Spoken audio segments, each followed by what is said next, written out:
जमाने भर में आशिक मिलते हैं कई, जमाने भर में आशिक मिलते हैं कई, मगर तिरंगे से खूबसूरत कोई सनम नहीं होता।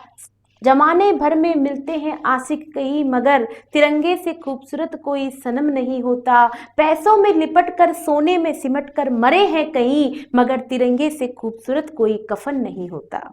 तो दोस्तों, स्वतंत्रता दिवस की हार्दिक शुभकामनाएं आप सभी को। मैं अन्नपूर्णा व्यास जय भारत ऑनलाइन क्लासेस में तहे दिल से आप सभी का हार्दिक स्वागत करती हूँ।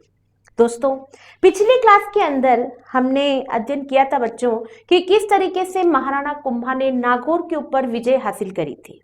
ठीक है, वहां तक हमें अच्छे से समझ में आया था। आबू और सिरोही के ऊपर उन्होंने कैसे अपना अधिकार किया था, बूंदी के राव बेरिसाल को उन्होंने कैसे पराजित किया था, और नागौर के शासक फिरोज खां के बेटे शम्स खां को उन्होंने अधिकार करा करके जब उसने शर्त नहीं मानी तो किस तरीके से उसे पराजित किया था, और उसने कैसे गुजरात की मदद लेकर के गुजरात के साथ में युद्ध की भूमिका तैयार हुई थी।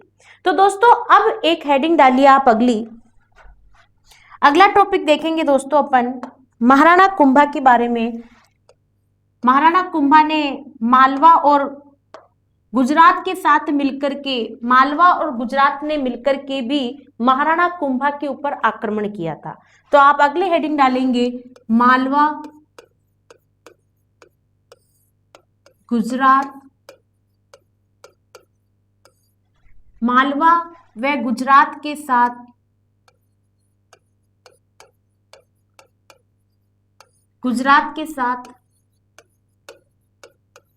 मेवाड़ के संबंध या संघर्ष किस तरीके से हुआ, आप कुछ भी लिख सकते हैं समझने के तौर पर।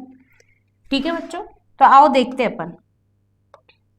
सबसे पहली बात, पहला युद्ध हुआ था मालवा के साथ में मेवाड़ का। कौन सा युद्ध हुआ था बच्चों? सारंगपुर का युद्ध।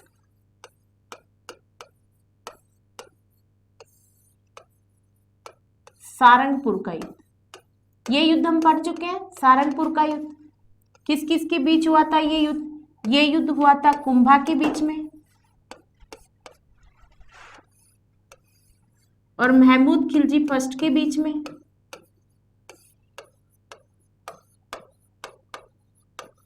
महमूद खिलजी फर्स्ट के बीच में। इस युद्ध के अंदर ये युद्ध हुआ था बच्चों 1437 ईस्वी में, और इस युद्ध के अंदर महमूद खिलजी पराजित हुआ था।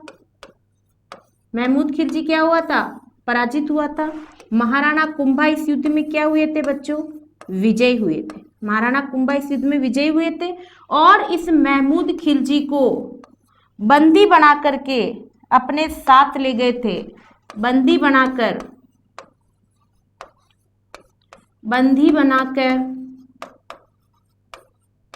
महाराणा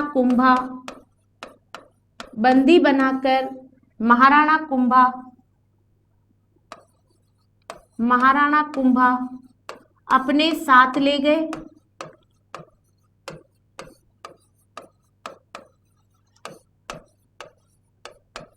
छह महीने तक बंदी बनाकर रखा बच्चों। 6 महीने तक बंदी बनाकर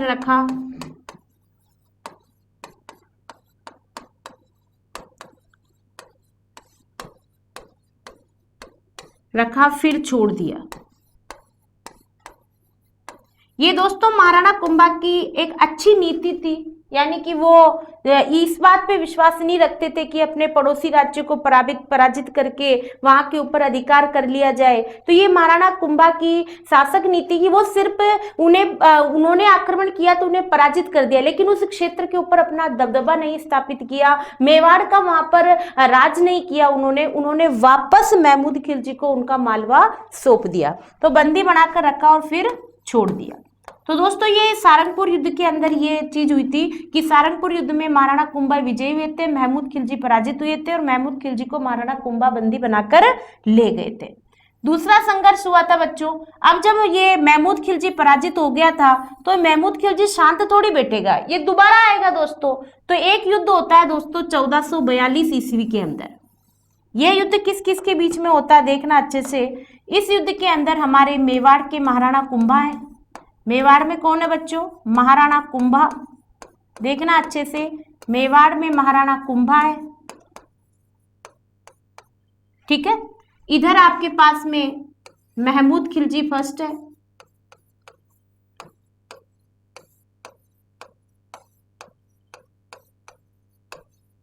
महमूद खिलजी फर्स्ट है। इधर इधर कौन है आपके पास में, महमूद खिलजी फर्स्ट है।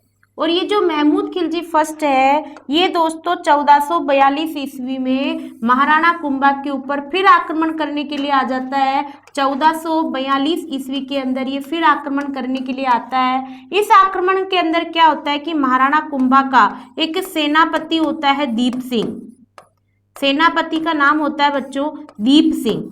ये दीप सिंह जब इस महमूद खिलजी फर्स्ट के साथ युद्ध कर रहा होता है, तो इस युद्ध के अंदर ये दीप सिंह जो होता है ना, ये वीरगति को प्राप्त हो जाता है, वीरगति को प्राप्त हो जाता है। तब ऐसा लगता है कि महमूद खिलजी फर्स्ट विजय हो गया, लेकिन वो विजय नहीं होता है।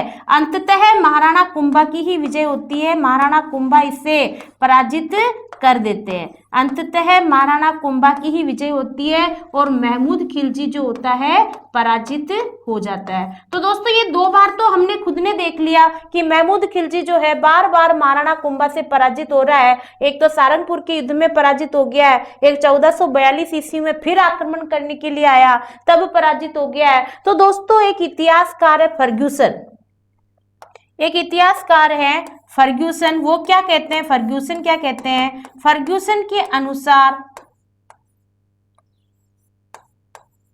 फर्ग्यूसन क्या कह रहे हैं, फर्ग्यूसन के अनुसार महाराणा कुंभा ने, फर्ग्यूसन के अनुसार महाराणा कुंभा ने 5 बार महमूद खिलजी को पराजित किया। यह महमूद खिलजी ने कम से कम भी 5 बार हमारे मेवाड़ के ऊपर आक्रमण किया था। 5 बार महमूद खिलजी को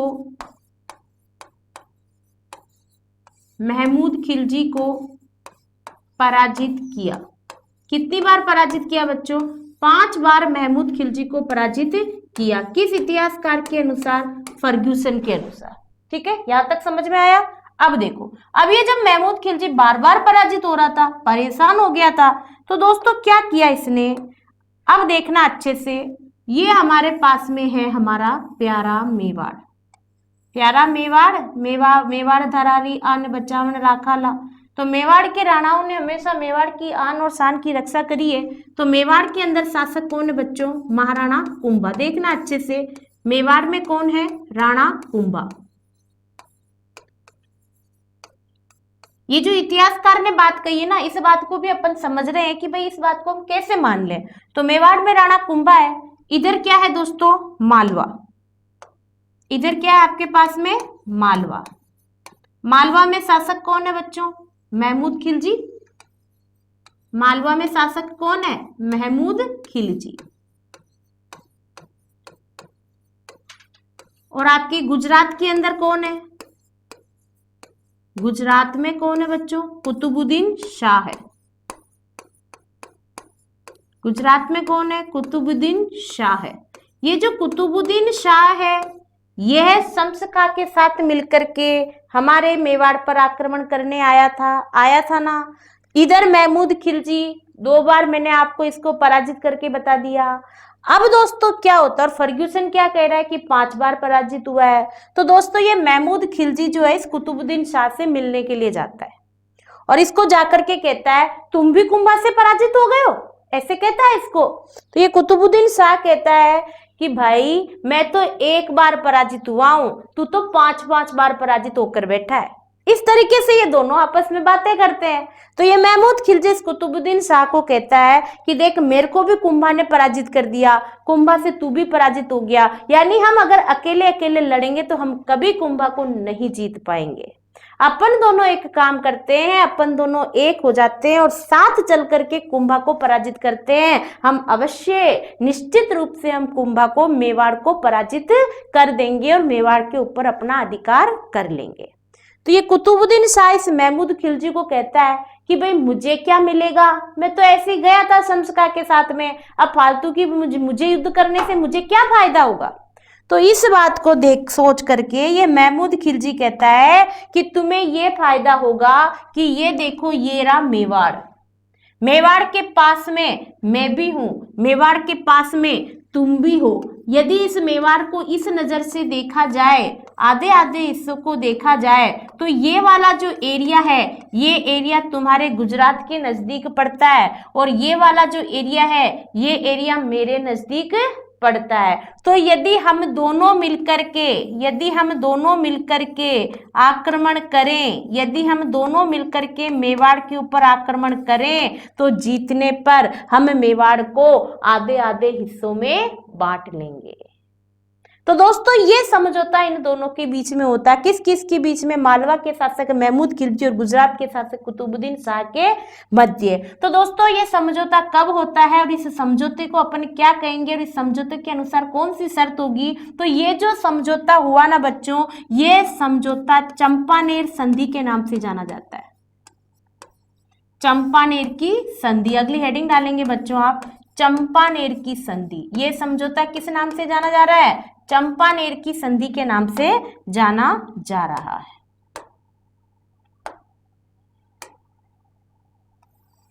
चंपानेर की संधि के नाम से जाना जा रहा है। अब देखो ये चंपानेर की संधि किस किस के बीच में हुई है, कौन दो शासकों के बीच हुई है ये संधि? ये संधि हुई है बच्चों कुतुबुद्दीन शाह और महमूद खिलजी फर्स्ट के मध्य। महमूद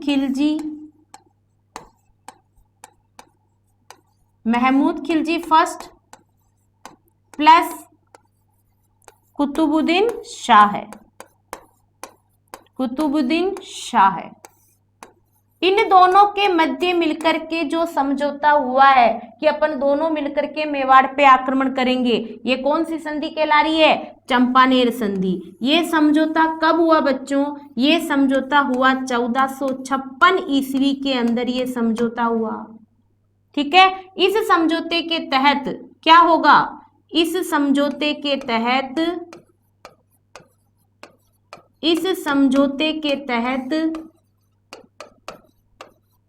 जीतने पर मेवाड़ को दो भागों में बांट लेंगे, मेवाड़ को आधा आधा बांट लेंगे, मेवाड़ को आधा आधा बांट लेंगे। ये जो समझौता हुआ है ये समझौता किस नाम से जाना जा रहा है? चंपानेर संधि के नाम से। किस नाम से? चंपानेर की संधि। कब हो रही बच्चों चंपानेर की संधि? 1456 ईस्वी के अंदर। और ये संधि किसके विरुद्ध हुई है बच्चों? तो आपको यहाँ पर लिखना है ये संधि किसके विरुद्ध हुई है? मेवाड़ के शासक, किसके विरुद्ध हुई है ये संधि? मेवाड़ के शासक महाराणा कुंभा के विरुद्ध ये संधि हुई है।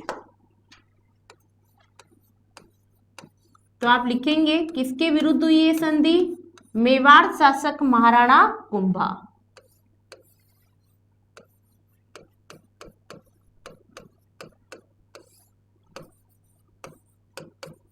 महाराणा कुंभा के विरुद्ध ये संधि हुई है बच्चों। तो आप चाहें तो अच्छे से नोट भी कर सकते हैं बच्चों इसको कि किस तरीके से चंपानेर की संधि हुई है कि महमूद खिलजी और कुतुबुद्दीन शाह दोनों मिलकर के समझौता कर लेते हैं 1456 ईस्वी में कि अपन दोनों मिलकर के मेवाड़ पे ऊपर आक्रमण करते हैं, जिसके तहत क्या होगा? जिसके तहत इसको जीत लिया जाएगा, मेवाड़ को जीत करके मेवाड़ के अपन दो हिस्से कर लेंगे। अब करें युद्ध दोस्तों। तो इस संधि के तहत युद्ध होता है, तो इस युद्ध को क्या कहते हैं? देखो बच्चों आगे, इस संधि के तहत अब क्या होता है? इस संधि के तहत ये कुतुबुद्दीन शाह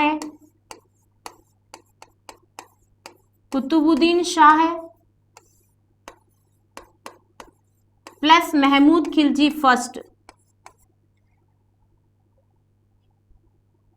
प्लस महमूद खिलजी फर्स्ट आक्रमण करते हैं। किसके ऊपर आक्रमण करते हैं दोस्तों? ये तो ये दोनों मिलकर के आक्रमण करते हैं 1457 ईस्वी के अंदर। 1457 ईस्वी में आक्रमण करते हैं कि हाँ किसके ऊपर करते हैं दोस्तों ये आक्रमण? ये आक्रमण करते हैं मेवाड़ पर। मेवाड़ में कौन है? महाराणा कुंभा। मेवाड़ में ये महाराणा कुंभा के ऊपर आक्रमण करते हैं दोस्तों। और ये जो युद्ध होता है, इस युद्ध को कौन सा युद्ध कहते हैं? तो इसको बदनौर का युद्ध, बदनौर का युद्ध ऑब्लिक बेराटगढ़ के युद्ध के नाम से जाना जाता है।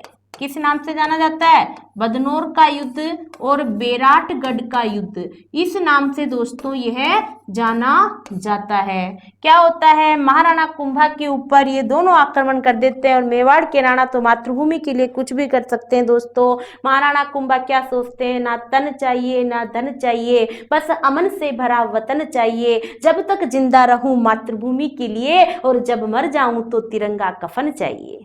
तो दोस्तों युद्ध होता है, घमासान युद्ध होता है 1457 ईस्वी में चंपानेर संधि के तहत। यदि सवाल आता है कि बदनौर का युद्ध कब हुआ, तो 1457 ईस्वी में हुआ। यदि सवाल आता है कि चंपानेर की संधि कब हुई है, तो संधि 1456 ईस्वी के अंदर हुई है। तो दोस्तों इस युद्ध के अंदर कुतुबुद्दीन शाह और महमूद खिलजी जो है दोनों एक हो गए थे, फिर भी दोस्तों ये पराजित हो गए थे।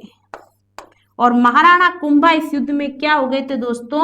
विजय हो गए थे। क्या हुए थे? महाराणा कुंभा इसमें विजय हुए थे। और इस युद्ध विजय के उपलक्ष्य के अंदर भी महाराणा कुंभा ने एक बहुत ही अच्छी इमारत का निर्माण करवाया है। तो इस विजय के उपलक्ष्य में आप नोट डालकर लिख सकते हैं बच्चों, इस विजय के उपलक्ष्य में, इस विजय के उपलक्ष्य में महाराणा ने, इस विजय के उपलक्ष्य में महाराणा ने बदनौर, बदनौर कहां पर है? भीलवाड़ा के अंदर है। कहां पर है? भीलवाड़ा में। बदनौर भीलवाड़ा में कुशाल माता के मंदिर का निर्माण करवाया। कुशाल माता के मंदिर का निर्माण करवाया। कुशाल माता के मंदिर का क्या करवाया बच्चों? निर्माण करवाया। तो दोस्तों ये तो सारी बातें हुई हमारे चंपानेर की संधि के तहत, और गुजरात के साथ में क्या संघर्ष हुआ था। तो दोस्तों हमने महाराणा कुंभा के जीवन के सभी युद्ध देखे हैं। बूंदी का युद्ध, आबू व सिरोही का युद्ध, मालवा के साथ में कौन कौन से युद्ध लड़े गए, और गुजरात के साथ में युद्ध की भूमिका कैसे तैयार हुई, और गुजरात के साथ में जो युद्ध हुआ वो मालवा के शासक महमूद खिलजी फर्स्ट के साथ में मिलकर हुआ। तो ये युद्ध, इसके बाद में देखते दोस्तों अपन महाराणा कुंभा के बारे में। ये तो हुआ महाराणा कुंभा का ऐतिहासिक जीवन। अब दोस्तों अगली हेडिंग डालें आप, महाराणा कुंभा का साहित्यिक जीवन। बड़े ध्यान से पढ़ाई करो बच्चों, क्योंकि पढ़ाई तो करनी पड़ेगी। आप सोचते होंगे मैडम रोज आ जाती है रोज पढ़ाने के लिए। तो दोस्तों वो कहते हैं ना, जिंदगी में आपको बहुत से यार मिलेंगे, हम क्या हमसे भी अच्छे हजार मिलेंगे, इन अच्छों की भीड़ में हमें न भुला देना, हम कहाँ आपको बार बार मिलेंगे। जय भारत ऑनलाइन क्लासेस पर मिलेंगे। ठीक है, आ जाओ। तो अब लिखेंगे दोस्तों आप कुंभा का साहित्यिक जीवन।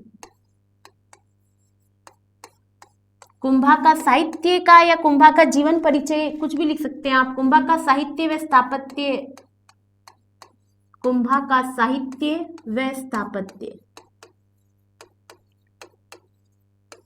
साहित्य और स्थापत्य के अंदर क्या क्या रहा है, सबसे पहले अपन महाराणा कुंभा की छोटी सी वापस बेसिक चर्चा भी करते हैं कि महाराणा कुंभा के गुरु कौन रहे हैं बच्चों। मैं आपको शायद बता चुकी हूँ इनके बारे में जानकारी। महाराणा कुंभा के गुरु हैं सारंग व्यास, संगीत गुरु। महाराणा कुंभा के संगीत गुरु कौन है? सारंग व्यास। महाराणा कुंभा के संगीत गुरु है सारंग व्यास। इनके गुरु है आचार्य हीरानंद। गुरु कौन है इनके? आचार्य हीरानंद। ये मेरे साथ साथ भी लिख सकते हैं बच्चों आप। इनके गुरु हैं आचार्य हीरानंद। इनका पुराणवाचक है, पुराणवाचक आशानंद। पुराणवाचक कौन है बच्चों इनका? आशानंद। कुंभा का वाद्य यंत्र कौन सा है, एग्जाम में पूछा जाता है। कुंभा का वाद्य यंत्र, कुंभा का वाद्य यंत्र कौन सा है बच्चों?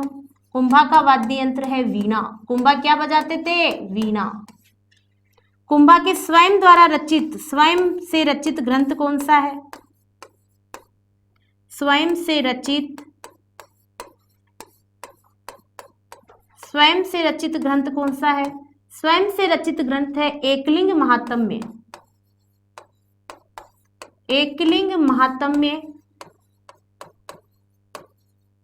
जिसे पूरा कान्हा व्यास ने किया भाई। जिसे पूरा किसने किया है? कान्हा व्यास ने। जिसे पूरा कान्हा व्यास ने किया है। जिसे पूरा कान्हा व्यास ने किया है। और इसका एक ही पाठ है, प्रथम अध्याय राजवर्णन। इसी को महाराणा कुंभा ने लिखा था। इसको किसने लिखा था? महाराणा कुंभा ने। तो दोस्तों आप ये शॉर्ट में छोटी सी जानकारी लिख सकते हैं, कई बार इनसे भी सवाल पूछ ले जाते हैं। तो महाराणा कुंभा का वाद्य यंत्र, महाराणा कुंभा का स्वयं द्वारा रचित ग्रंथ कौन सा है? महाराणा कुंभा की पुत्री का नाम क्या है? महाराणा कुंभा की पुत्री है रमाबाई। रमाबाई ये दोस्तों प्रसिद्ध संगीतज्ञ रही है। यह है प्रसिद्ध संगीतज्ञ रही है। क्या रही है? प्रसिद्ध संगीतज्ञ रही है, जिन्हें वागेश्वरी के नाम से जाना जाता है जावर शिलालेख में। जिन्हें वागेश्वरी कहा जाता है। क्या कहा जाता है बच्चों? इन्हें वागीश्वरी कहा जाता है। ये जो रमाबाई है, इनका विवाह स्थल कहां पर है? इनका विवाह स्थल चित्तौड़गढ़ में है। इनका विवाह स्थल कहां पर है? इनका विवाह स्थल चित्तौड़गढ़ में है, जिसे दोस्तों श्रृंगार चौरी कहा जाता है। इस विवाह स्थल को क्या कहा जाता है? श्रृंगार चौरी। विवाह स्थल को श्रृंगार चौरी कहा जाता है। ये जो रमाबाई है, इन्होंने जावर के अंदर, रमाबाई ने क्या किया है? रमाबाई ने जावर में रमा मंदिर का निर्माण करवाया है। रमाबाई ने जावर में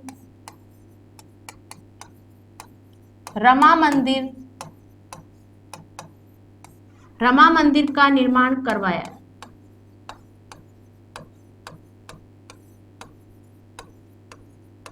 जावर में रमा मंदिर का निर्माण करवाया। जिसका वास्तुकार कौन है दोस्तों? इस मंदिर का जो वास्तुकार है, इसका वास्तुकार ईश्वर है।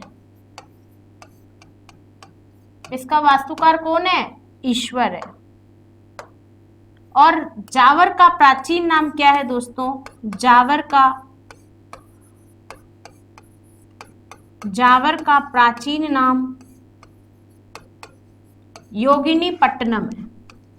जावर का प्राचीन नाम क्या है? योगिनीपट्टनम। जावर का प्राचीन नाम क्या है? योगिनीपट्टनम। क्या है जावर का प्राचीन नाम? योगिनीपट्टनम। तो ये चीजें दोस्तों आपको ध्यान में रखनी है कि महाराणा कुंभा के संगीत गुरु कौन है, पुराणवाचक आसानंद है, कुंभा का वाद्य यंत्र वीणा है, स्वयं से रचित ग्रंथ एकलिंग महात्म्य है, जिसके प्रथम अध्याय राजवर्णन को महाराणा कुंभा ने लिखा है। इनकी पुत्री रमाबाई है, जिनका विवाह स्थल चित्तौड़गढ़ में है, श्रृंगार चौरी कहलाता है। वो वागीश्वरी के नाम से जानी जाती है। रमाबाई ने जावर में रमा मंदिर का निर्माण करवाया है, जिसका वास्तुकार ईश्वर है। और जावर का प्राचीन नाम क्या है बच्चों? योगिनीपट्टनम है। ठीक है। अब देखेंगे आप महाराणा कुंभा के कुछ जैन विद्वान, इनके ऊपर भी सवाल पूछा जाता है दोस्तों। कुंभा के हेडिंग डालेंगे अगली आप, कुंभा के जैन विद्वान। कुंभा के दरबार में जैन विद्वान कौन कौन थे, इनके ऊपर आप छोटी सी चर्चा करेंगे अपन। तो आप इनके नाम लिखते चलेंगे। मेन तो इनके नाम ही है जो एग्जाम में पूछे जाते हैं। तो कुंभा के जैन विद्वान कौन कौन है? सोमदेव, सुंदरसूरि,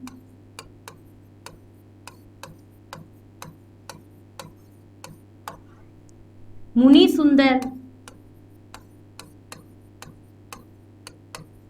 सुंदरसूरि, जयचंद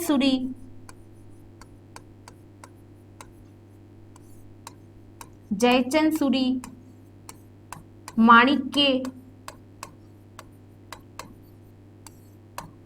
भुवन सुंदर सूरी, भुवन सुंदर सूरी, भुवन सुंदर सूरी, सुंदरगणी, सुंदरगणी, टीला भट्ट, ये सभी जो हैं ये सभी महाराणा कुंभा के प्रमुख जैन विद्वान माने जाते हैं, जिनके नाम एग्जाम के अंदर पूछ लिए जाते हैं। महाराणा कुंभा के प्रमुख शिल्पकार भी लिखेंगे, प्रमुख शिल्पकार,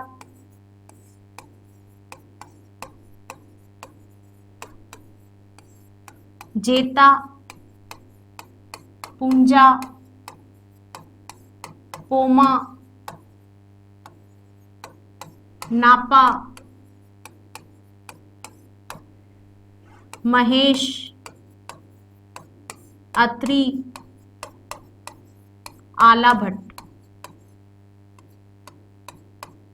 ये सभी जो नाम है ये सभी नाम किसके हैं बच्चों? ये सभी प्रमुख शिल्पकार है, किसके? महाराणा कुंभा के। ठीक है, नाथा भी लिख सकते हैं आप में, नाथा भी महाराणा कुंभा के इसमें आते हैं। ये मंडन के भाई थे, इनके ऊपर भी अपन आगे चर्चा करेंगे। इससे पहले दोस्तों एक क्वेश्चन लिखो कॉपी के माते के ऊपर, जो RS प्री 2016 के अंदर पूछा गया है। क्वेश्चन बड़ा अच्छा है, लिखना क्वेश्चन लिखेंगे आप लोग। निम्न में से कौन सा दरबारी विद्वान, निम्न में से कौन सा विद्वान, निम्न में से कौन सा विद्वान महाराणा कुंभा के दरबार में नहीं था? महाराणा कुंभा के दरबार में नहीं था, महाराणा कुंभा के दरबार में नहीं था। दोस्तों ये सवाल RS प्री 2016 में पूछा गया है, लिख लें आप इसे। अच्छा क्वेश्चन है, एग्जाम में पूछा जाएगा। RS प्री 2016 में ये क्वेश्चन पूछा गया है। इस क्वेश्चन के ऑब्जेक्ट देखना क्या क्या है। पहला A है टीला भट्ट, दूसरा है मुनि सुंदर सूरी, मुनि सुंदर सूरी, तीसरा है मुनि जिन विजय सूरी,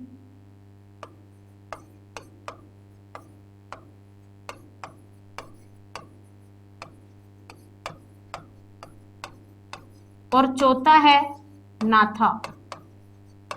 ये सवाल आपके सामने, कमेंट में फटाफट से आंसर दो। तो दोस्तों ये सवाल हमारे किस में से पूछा गया? विद्वानों में से पूछा गया है, यानी हमें राणा के विद्वान होना पता जरूरी है। एक बार RS में पूछ लिया गया है तो पटवार, कांस्टेबल, रीट किसी भी एग्जाम में पूछा जा सकता है? नहीं पूछा जा सकता, पूछा जा सकता है। तो दोस्तों इसका आंसर है मुनि जिन विजय सूरी, क्योंकि टीला भट्ट भी महाराणा कुंभा के दरबार में थे, मुनि सुंदर सूरी भी है और नाथा भी है। ऊपर सभी विद्वानों में मैंने ये नाम आपको लिखा दिया है। तो इस तरीके से दोस्तों सवाल पूछे जाते हैं एग्जाम में, तो आपको ध्यान रखना है कि सवाल किस तरीके से पूछे जाते हैं। अब लिखेंगे दोस्तों आगे आप, महाराणा कुंभा के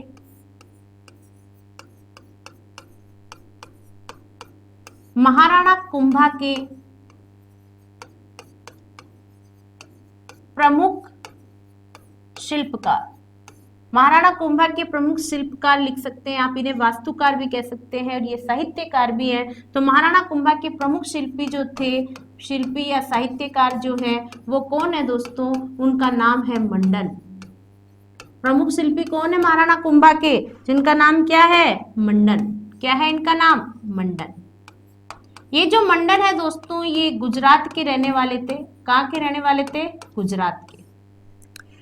मंडन ने दोस्तों कई ग्रंथ लिखे हैं जिनसे जानकारियां मिलती है, तो मंडन के ग्रंथ की जानकारी होना बहुत जरूरी है, एग्जाम में पूछ ली जाती है। वैसे अपन जब आर्ट एंड कल्चर में अपन पढ़ेंगे, कला संस्कृति में, तब अपन ग्रंथों के बारे में पढ़ेंगे तो अपन सारी जानकारी लेंगे, लेकिन हम यहाँ महाराणा कुंभा को पढ़ रहे हैं तो महाराणा कुंभा के जीवन में या उनके जीवन काल में जितने भी प्रसिद्ध इतिहासकार रहे हैं, साहित्यकार रहे हैं, शिल्पकार, उनकी जानकारी हमें होना बहुत ही जरूरी है। तो दोस्तों मंडन के जो ग्रंथ है उसके अंदर आप जानकारी लिख लीजिए, इसमें से सवाल पूछे जाते हैं। इनका पहला है एक राजवल्लभ, राजवल्लभ। इससे दोस्तों आवासीय ग्रहों की जानकारी मिलती है,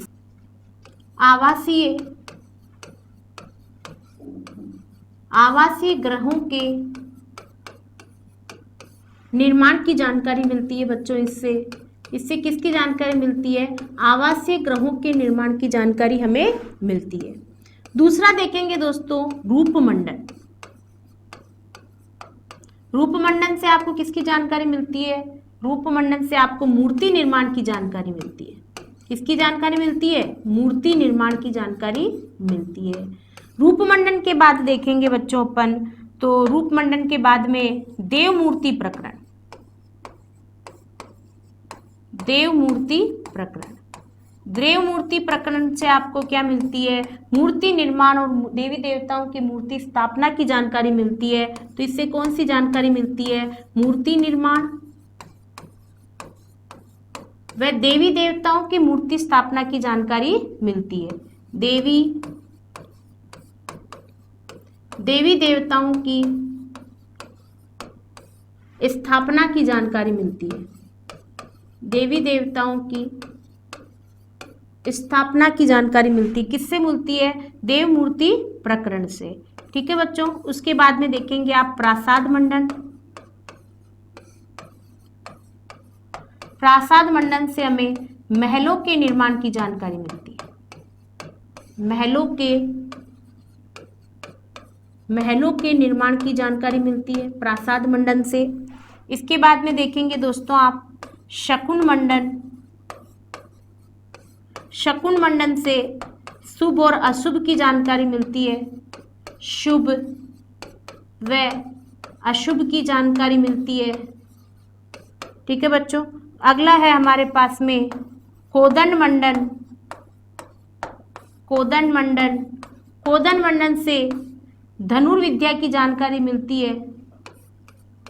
धनुष्वाण की जानकारी मिलती है कोदंड मंडन से। धनुष बाण की जानकारी मिलती है। इसके बाद में दोस्तों वास्तुकार वास्तुकला मंडन। वास्तुकला या वास्तुकार मंडन भी लिख सकते हैं आप। इससे दोस्तों वास्तुकला की जानकारी मिलती है, वास्तुशास्त्र की जानकारी मिलती है,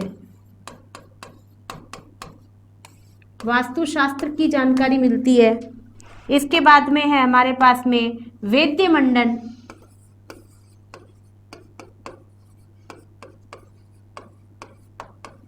व्याधियों के लक्षण व उपचार की जानकारी मिलती है। व्याधियों के लक्षण व उपचार की जानकारी मिलती है। उपचार की जानकारी मिलती है। उपचार की जानकारी मिलती है। तो दोस्तों ये होती है हमारे पास में इनके प्रसिद्ध जो है मंडन। राणा कुंभा के दरबार में उन्होंने कौन कौन से ग्रंथ लिखे हैं उसकी जानकारी मिलते हैं। ये प्रसिद्ध शिल्पकार भी था, प्रसिद्ध वास्तुकार भी था। महाराणा कुंभा ही दोस्तों कुंभलगढ़ दुर्ग का शिल्पकार रहा है, उसकी जानकारी भी अभी हम लिखेंगे। लेकिन उसके पहले लिखेंगे आप एक नाथा। यह मंडन का भाई था दोस्तों, मंडन का भाई था जिसने वास्तु मंजरी ग्रंथ लिखा है। कौन सा ग्रंथ लिखा है? वास्तु मंजरी। जिसने वास्तु मंजरी ग्रंथ लिखा है। कौन सा ग्रंथ लिखा है बच्चों? वास्तु मंजरी ग्रंथ लिखा है। महाराणा कुंभा का साहित्य जीवन बहुत बड़ा रहा है दोस्तों, भी बहुत सारी जानकारियां बाकी है। महाराणा कुंभा को क्या क्या उपाधियां दी गई है, महाराणा कुंभा ने अपने जीवन काल में कौन कौन से ग्रंथ लिखे हैं, और महाराणा कुंभा ने अपने जीवन में बहुत सारी चीज़ों का निर्माण भी करवाया है, बहुत सारे दुर्गों का निर्माण करवाया है। क्योंकि श्यामल दास एक प्रतिष्ठित इतिहासकार है जो कहते हैं कि 84 दुर्गों में से 32 दुर्गों का निर्माण महाराणा कुंभा ने करवाया, तो उनका जीवन काल स्थापत्य कला का स्वर्ण काल कहलाया है। तो दोस्तों महाराणा कुंभा की जीवन की अभी बहुत सारी चर्चाएं बाकी है, लेकिन वो चर्चाएं हम लेंगे अगली क्लास के अंदर। तब तक आप मेरे से जुड़े रहें, अपना ध्यान रखें और सुरक्षित रहें। जय हिंद, जय भारत।